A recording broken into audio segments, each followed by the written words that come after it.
একসময় মুখ্যমন্ত্রী বলেছিলেন চপ শিল্প করে অনায়াসে পাড়ি দেওয়া যায় সংসার। সেই কথা মাথায় রেখে দুই সন্তান নিয়ে সংসার চালাচ্ছেন দক্ষিণ দিনাজপুর জেলার বালুরঘাটের ১৩ নম্বর ওয়ার্ডের বাসিন্দা দীনেশ সরকার। বালুরঘাটে মুখ্যমন্ত্রীর চপ শিল্পে বাজিমাত, তেলেভাজা বিক্রিতে সচ্ছল জীবন দীনেশের। মুখ্যমন্ত্রী মমতা বন্দ্যোপাধ্যায় একসময় বলেছিলেন চপ বিক্রি করেও জীবিকা নির্বাহ করা সম্ভব। তা নিয়ে সমালোচনার ঝড় উঠেছিল। তবে সেই চপ বিক্রি করেই যে সাফল্য পাওয়া যায় তা প্রমাণ করে দিলেন দক্ষিণ দিনাজপুর জেলার বালুরঘাট শহরের দীনেশ সরকার। বালুরঘাট পৌরসভার ১৩ নম্বর ওয়ার্ড যেন এক দৃষ্টান্ত উদাহরণ হয়ে দাঁড়ালো। বালুরঘাট পৌরসভার ১৩ নম্বর ওয়ার্ডের বাসিন্দা দীনেশ সরকার পেশায় তেলেভাজা বিক্রেতা। মাত্র ৩ বছর ধরে এই ব্যবসার সঙ্গে যুক্ত থেকেও দীনেশবাবু আজ পরিচিত মুখ। বিকেলের পর থেকে তার দোকানে উপচে পড়ে ভিড়। ঝুড়ি ভর্তি গরম গরম চপ, পেঁয়াজি, বেগুনি নেওয়ার জন্য লাইন দেন ক্রেতারা। দূর দূরান্ত থেকেও মানুষ আসেন তার দোকানে একবার স্বাদ নেওয়ার জন্য। দীনেশবাবুর এই তেলেভাজার ব্যবসা শুধু তার পরিচিতি বাড়িয়েছে তা নয়, তার পরিবারের আর্থিক অবস্থাও বদলে দিয়েছে। চপ বিক্রির আয়েই তিনি সংসার চালান, পরিবারের 7 জনের দায়িত্ব সামলান।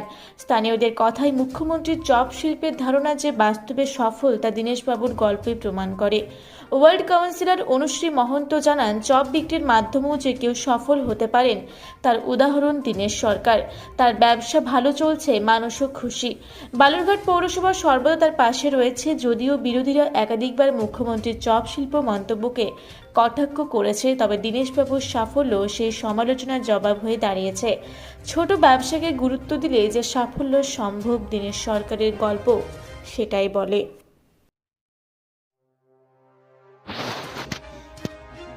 সংসার তো চলেই, বসে ওই কামাই না হলে দোকান কি করে করবো। আছে, খাওয়া দাওয়াটা হয়ে যায়। কয়জন আছে আপনার পরিবারে? আমার পরিবারে 7 জন লোক। কে কে সাহায্য করে আপনার কাজে? সাহায্য সেরকম কেউ নেই। জোগাড় জানতে আপনি আপনার হাতে না না না, আমার বাড়ির সবাই করে। আমার স্ত্রী আছে, বেটি আছে, মা আছে।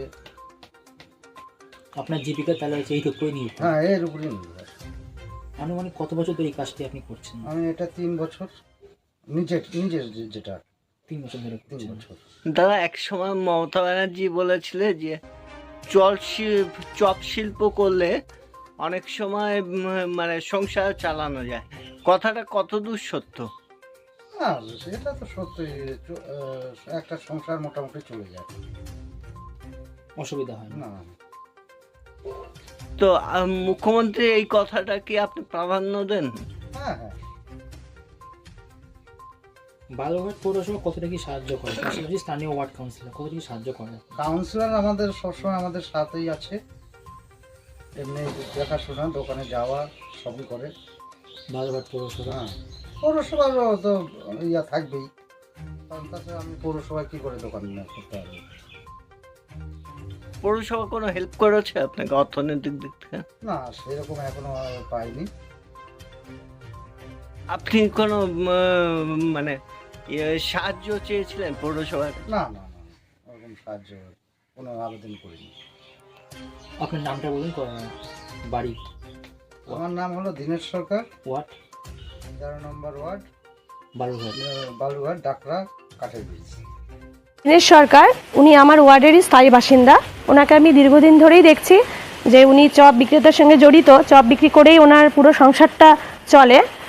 এবং আমাদের মাননীয় মুখ্যমন্ত্রী সবসময় বলে কোনো কাজই ছোট না, যে কাজ মন্দে করা যায় সে কাজ দিয়ে আমরা উন্নয়ন করতে পারবো। তার প্রমাণ আজকে দীনেশ সরকার। উনি চপ বিক্রি করে ওনার বাড়ির 5 জন সদস্য, একদম 5 জন সদস্যই ওনার উপর ডিপেন্ডেড। একদিকে ঠিকই যে চপ বিক্রি করে উনি সংসারটাকে চালাচ্ছেন, কিন্তু একদিকে যেমন কেন্দ্র সরকার যেভাবে জিনিসপত্রের দাম বাড়িয়ে দিচ্ছে, এই সমস্ত ঘরে এবং আমাদের মধ্যবিত্ত ঘরের চলা খুব অসম্ভব হয়ে উঠছে। আমরা পেরে উঠছি না। দিদি যদি না থাকতেন আমাদের পাশে, মাননীয় মুখ্যমন্ত্রী এত প্রকল্প যদি না থাকতেন, সত্যি আজকে আমরা হয়তো এত সুন্দরভাবে থাকতে পারতাম না। ওনার যে সমস্ত প্রকল্প, লক্ষ্মীর ভাণ্ডার থেকে শুরু করে রূপশ্রী, কন্যাশ্রী এবং এই সমস্ত ব্যবসায়ীদের জন্য যে ছোট ছোট লোনের উনি ব্যবস্থা করেছেন, এটাতে আমার মনে হয় এই সমস্ত ব্যবসায়িকরা খুব উপকৃত হচ্ছেন। বিরোধীরা যেখানে কটাক্ষ করছে চপ শিল্প নেই, সেখানে এরকম একটা উদাহরণ এই বিষয়টাকে আপনি হচ্ছে যে কি চোখে দেখছেন? বিরোধীরা তো বলবেই, যে বিরোধীদের তো বলার কিছু নেই। ওনারা যখন মানতাম যে ওনারা যদি কিছু কোনো প্রকল্প দিয়ে হয়তো বুঝিয়ে দিচ্ছেন যে আরও একটা কোনো প্রকল্প আছে বা কোনো ব্যবসা আছে এমন যে এরকম ছোটোখাটো লোকদের জন্য উনি চিন্তা করছেন, কিন্তু উনি তো এই সমস্ত কিছু করছেনই না, উল্টা গ্যাসের দাম বৃদ্ধি করছেন, জিনিসপত্রের দাম যেভাবে বাড়িয়ে দিচ্ছেন। তো সাধারণ লোকের বোঝা উচিত কে কোন সরকার ওনাদের পাশে আছেন, কে পাশে নেই। আমার তো মনে হয় কেন্দ্র সরকারের জন্য যে গ্যাসের দাম বাড়াচ্ছেন, একদিকে যেমন গ্যাসের দাম বাড়ছে, দিদি তেমন আমাদের লক্ষ্মীর ভাণ্ডারটাকেও কিন্তু বাড়াচ্ছেন। এই লক্ষ্মীর ভাণ্ডার টাকা দিয়ে অনেকের ঘরে হয়তো সেই গ্যাসের সিলিন্ডারই আমরা মহিলারা কিনে থাকি। ওনার বোঝা উচিত ওনাদের যে জিনিসপত্রের দাম বৃদ্ধি করলে সাধারণ যে সমস্ত লোক খেটে খাচ্ছে তাদের ভীষণই অসুবিধা হচ্ছে, না বিশ্বাস হয়ে উঠে উঠছে। বালুরঘাট পৌরসভা কতটা কি পাশে আছে দীনেশবাবু?